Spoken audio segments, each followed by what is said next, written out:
I built this UX portfolio without any internship or real job, just class projects, some side hustle energy, and a lot of figuring things out along the way.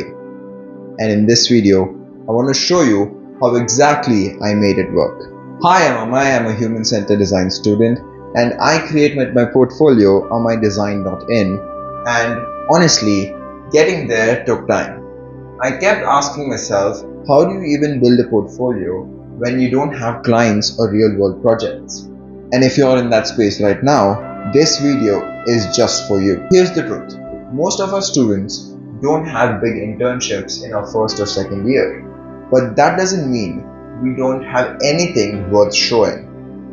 For me, I took a student fitness platform idea called Unifit and turned it into a fully detailed UX case study. I focused on real problems students face: sleep tracking, quick workouts, healthy routines, and many more. It wasn't about the UI, but it was about showing the process, the thinking behind every design.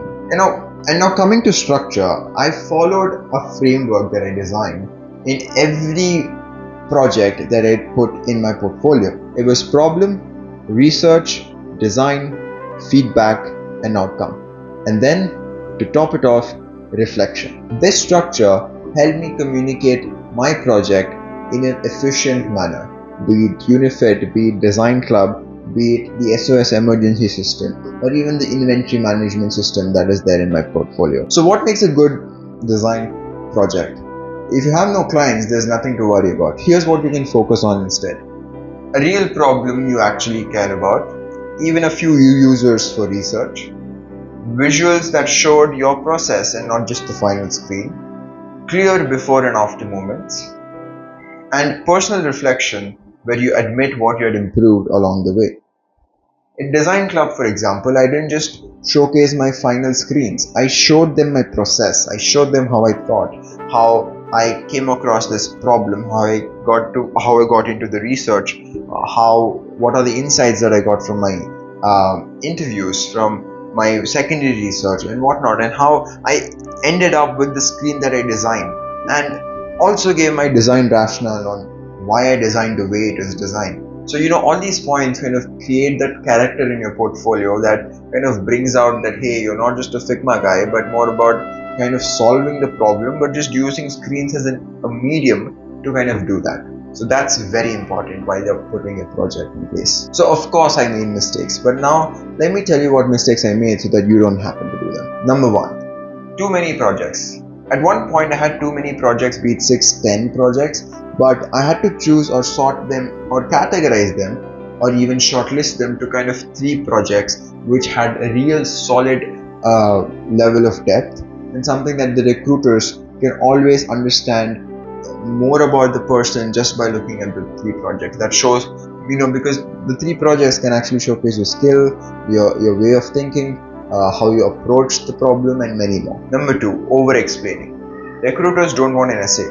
They want crisp points that kind of get that gist of, okay, this is what the project is about. These are the things that we need to, that he has considered, or this is how he has gone through this project. That is important. And not just your entire process documentation, but more about a crisp documentation that kind of explains it. And recruiters don't have much time. Please understand that. It's just maybe 1 minute if you're lucky, but maybe 30 to 45 seconds to understand what you do. Unclear role. It's not necessary that you have to mention it, but when it's a group project, add whatever you have done. Either take the documentation done by the group and put it in your portfolio and mention what all you've done in that documentation, or just take whatever you have actually done yourself and just put it that as in your documentation so that you don't have to exactly specify what you did, because the entire work is yours done in the group project. So you're just highlighting your own stuff which actually makes sense rather than just using the entire group's process documentation. But if you're running out of time, that's a great way to start with.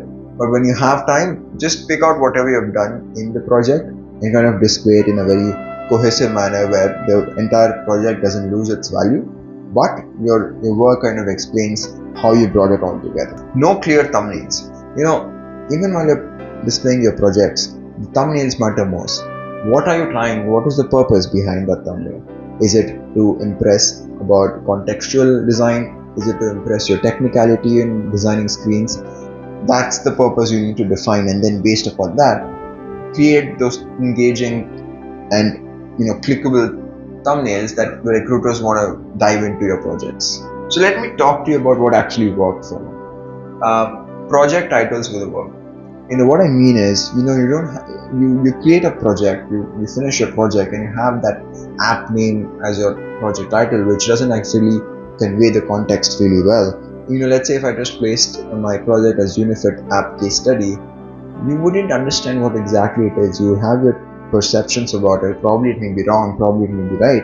But at the end of the day, it's got you thinking about in the wrong direction. But what if you add something like simplifying fitness for students, right? That instantly gets your attention. That instantly gets the recall of, okay, hey, this is a project that deals with fitness, and this is about simplifying that process. It's clearly understandable, and it's clear for the recruiters to understand your project in a gist rather than figuring things out on what it can be and so on. Number 3, build in reflections. In the space where everyone is designing a lot of screens and following the same process, your reflection actually matters more.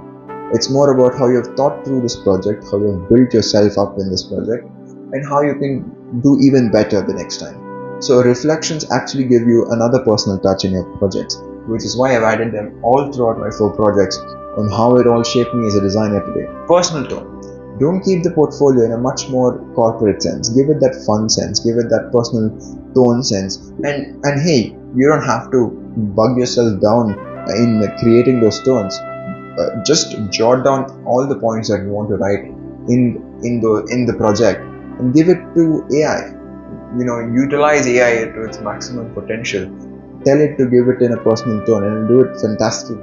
You don't have to bug yourself over, but do understand that you have to bring in yourself in the portfolio. So your tone in the portfolio also matters most. How you label your headings, how you label sections, everything matters. So keep the tone very authentic and very personal in that nature, and make your project or make your portfolio visual. Don't keep it text heavy. As I said, recruiters don't have time. The more visuals you give, the more impression that you make. So keeping that in mind, if you observe, a lot of images, a lot of videos are always playing around in my projects and in my portfolio. That gives an engaging sense to the recruiters as well, but moreover explains your concept in a very quick time. So keep in mind, make things visual. And to bring it all together, these were my tools. Figma for kind of ideating and kind of understanding what the layouts are, how do I go about creating this website. Then probably Obsidian or Google Docs to kind of bring all the text content inside, or kind of bringing all the text characters or bringing all the text content that's in my website in one place, which gives you a very organized sense on, okay, this project has this much content, so I have to kind of space things out in this way. I have to bring visuals for this point, this paragraph. So you get that idea and sense. So keep a platform for text as well. I use Google Docs or sometimes even Obsidian. You can try out Notion as well. A lot of people say it's best. And third is Framer. I really liked Framer because the core concepts from Figma is pretty same, but it does have some learning and a lot of frustrations do happen. Believe me, the first week it was just about figuring what stacks were and how do you go about making things responsive. Even being in the space for 4 years, it still felt really difficult. So don't bug yourself over that, hey, I'm not getting it, let me just quit. Please take your time, understand Framer to its depth, and do it the hard way. That way it's more rewarding. So understand Framer and build your portfolio website, and trust me, you won't regret. So to wrap it all off, here are my final tips. Start now, even if it's messy.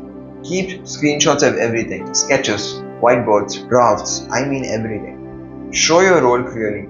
Don't say we, say what you did. And always write the story like you're talking to a real human. If you want to see how I put all these things together, visit amaydesign.in. I would love for you to see it, and I would love for you to give me feedback on how it is and how you experience my portfolio. And I hope it helps someone who's still in that deciding phase whether to create a portfolio website or not, or whether who doesn't know how to begin with. So I hope this video helped, and yes, I'm back and I'll be uploading a lot more videos soon. So stay tuned for that, and until next time, happy designing.